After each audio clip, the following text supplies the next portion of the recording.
Now, the Nigerian government says it has deployed a special intervention force to restore peace in the central plateau region that saw violence over the weekend. The personnel will be tasked to carry out surveillance, stop and search operations, as well as conduct operations on suspected locations and hideouts of suspected assailants. Dozens of people were killed in the clashes between farmers and semi-nomadic herders. According to Reuters, violence in Nigeria's diverse Middle Belt states has now killed more people than the Boko Haram insurgency in Nigeria's northeast. In a statement Monday, Vice President Yemi Osinbajo stressed that those culpable will be brought to justice. It is so sad and so terrible that we still have a situation where these sorts of things can take place and people are killed. So many people are killed in this manner. It's very condemnable that the president has said, he's already in his statement said that whatever it takes, we must ensure that we not only arrest and find all of those who have done this very heinous, who have committed these very heinous acts, but that they are seen to be publicly punished for these actions. The raid over the weekend is the worst in recent months.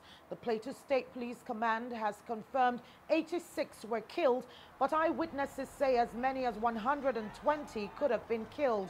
About 200 escaped with bullet wounds, while several houses were torched by the attackers.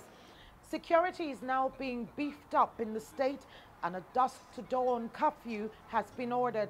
President Muhammadu Buhari condemned the attack. In his condolence message to the affected communities, he said perpetrators of the attack would be brought to book. Nigeria's central belt is prone to communal clashes between nomadic cattle herders and farming communities, and quite often dozens are killed in the ensuing clashes. This year alone, nearly 1,400 persons have been killed in similar attacks.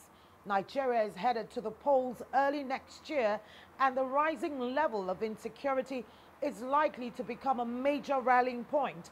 President Buhari himself, a Fulani man, has been accused of not doing enough to end attacks by Fulani cattle herders. Kelechi Emekalam, CGTN Abuja, Nigeria.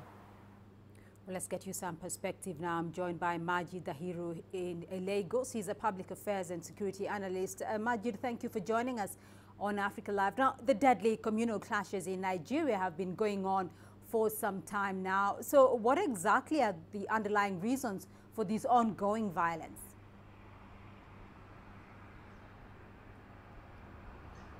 The underlying reason for the farmers-herdsmen dispute has to do about the economic utilization of land for cultivation as well as for cattle grazing.